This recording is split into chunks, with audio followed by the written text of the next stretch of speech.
వందనాలండి. ఎలా ఉన్నారు? బాగున్నారా?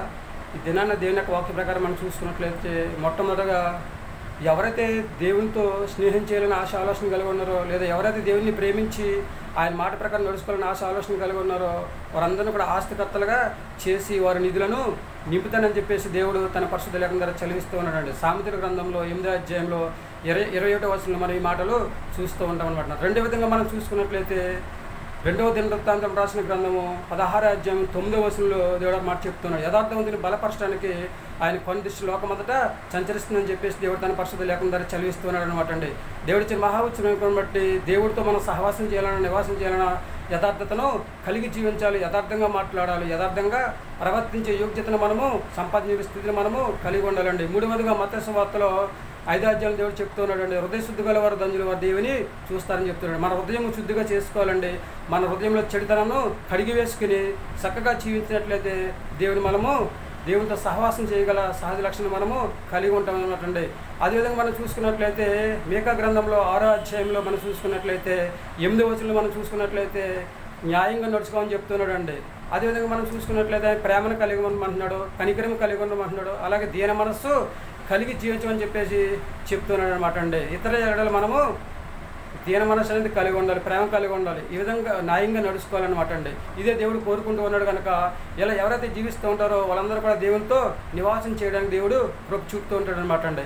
నెక్స్ట్ ఏప్రిల్కి రాసిన పత్రిక 1వ అధ్యాయం 9వ వచనంలో నీతిని ప్రేమించండి, దుర్నీతిని ద్వేషించండి, అప్పుడు మీ తోటి వారి కంటే హెచ్చించినట్లుగా ఆనంద తైలంతో అభిషేకిస్తానని చెప్పేసి దేవుడు తన పరిశుద్ధ లేఖనం ద్వారా చదివిస్తున్నాడు. మనం ఏం చేయాలంటే నీతిని ప్రేమించాలి, దుర్నీతిని ద్వేషించాలి, నీతిగా జీవించాలి, అప్పుడే దేవునితో మనము నివాసం చేయగలిగే యోగ్యత మనము కలిగి ఉంటాం అనమాట అండి. అదే ప్రకటన గ్రంథం 3వ అధ్యాయం 20వ వచనంలో చూసుకున్నట్లయితే నేను తలుపునొద్ద నిలబడి తలుపు తట్టుచు ఉండగా ఎవరైతే నా స్వరం విని తలుపు తీస్తూ ఉంటారో వారు నాతో కలిపి నేను వాళ్ళతో కలిపి భోజనము చేస్తానని చెప్పేసి దేవుడు తన పరిశుద్ధ లేఖనం ద్వారా చదివిస్తూ ఉన్నాడు కనుక మనందరం కూడా దేవుని భయభక్తులు కలిగి ఎవరైతే జీవిస్తూ ఉంటారో వారందరినీ కూడా దేవుడితో నివాసం చేసే యోగ్యతను మనము కలిగి ఉంటామండి. సర్వశక్తి దేవుడికి అసాధ్యమని ఏది లేదు కనుక సమస్తమును సాధ్యపరిచే దేవుడు కనుక దేవుడు మనతో చెప్తున్నాడు అనమాట. 1 పేతురు రాసిన పత్రికలో దేవుడు చెప్తూ ఉంటాడండి 5వ అధ్యాయంలో మీ చింత యావస్తు 7వ వచనంలో మీ చింత యావస్తు దేవుని మీద వేయమని చెప్తూ ఉంటాడు. మన చింత యావస్తు కూడా దేవుని మీద వేస్తే దేవునితో సహవాసం చేయాలని, దేవునితో నివాసం చేయాలని ఆశ ఆలోచన కలిగి ఉంటే కనుక ఈ లక్షణాలన్నీ కూడా దేవుడు మనకి కలగజేసి హ్యాపీగా దేవునితో నివాసం చేసే యోగ్యతను కలిగి ఉండే జీవితాన్ని మనకి దయచేస్తూ ఉంటాడు అనమాట అండి. సర్వశక్తిగా దేవుడికి అసాధ్యమని ఏది లేదు కనుక మనందరం కూడా దేవుని పిల్లలు కనుక ఎవరైతే దేవునితో సహవాసం చేయాలని కానీ, దేవుని ప్రేమించాలని కానీ, దేవునితో నివాసం చేయాలని కానీ ఎవరైతే ఆశ ఆలోచన కలిగి ఉన్నారో వాళ్ళందరూ కూడా తలలు వంచండి, చిన్న ప్రార్థన చేద్దాం. మహాపరిశుద్ధుని పరలోకపు తండ్రి, నీ ఘనమైన పదం లెక్కలోని స్తుతిస్తున్నావు. బిడ్డలందరూ కూడా దీవించండి, ఆశీర్వదించండి. నీతో నివాసం చేయాలంటే తండ్రిస్తుంది బాబా, ఏం చేయాలో మీరు మాట్లాడారు తండ్రి, నీకు వందనాలు.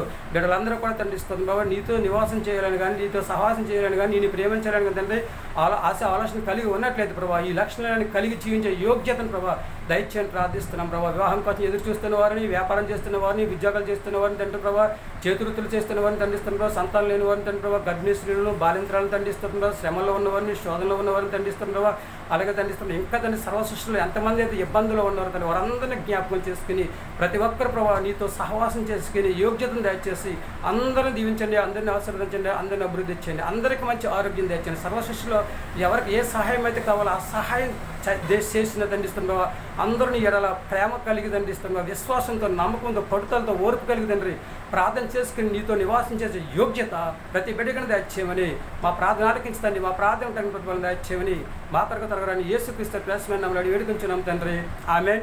అందరికీ వందనాలండి. దేవుడి తిరిగి దేవుని ఆశీర్వాదాలు మీకు తోడుగా ఉండిన గాక, దేవుడు ఏమైనా దీవించి ఆశీర్వదించిన గాక. అందరం కూడా దేవునితో సహవాసం చేయాలని ఆశ ఆలోచన కలిగి ఉందాం.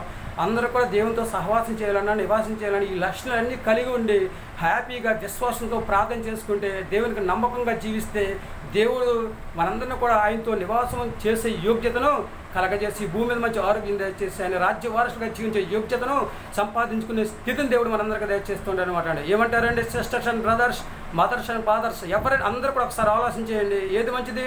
దేవునితో నివాసం చేయడం మంచిదా, మన ఇష్టానుసారంగా మనం జీవించడం మంచిదా? ఒకసారి ఆలోచన చేసుకోండి, మీకు మీరు ఆలోచన చేసుకోండి. మరి దేవుడిచ్చిన మహా ఉత్సవాన్ని బట్టి మనందరం కూడా దేవుని పిల్లలు కనుక దేవుని మాట వింటారా, ఆయన మాట ప్రకారం నడుచుకుంటారా? ఏమంటారు? ఈ ఆలోచన ఇది అందరూ కూడా దేవుడి మాట విందాం. ఆయనతో సహవాసం చేద్దాం. ఏమంటారు?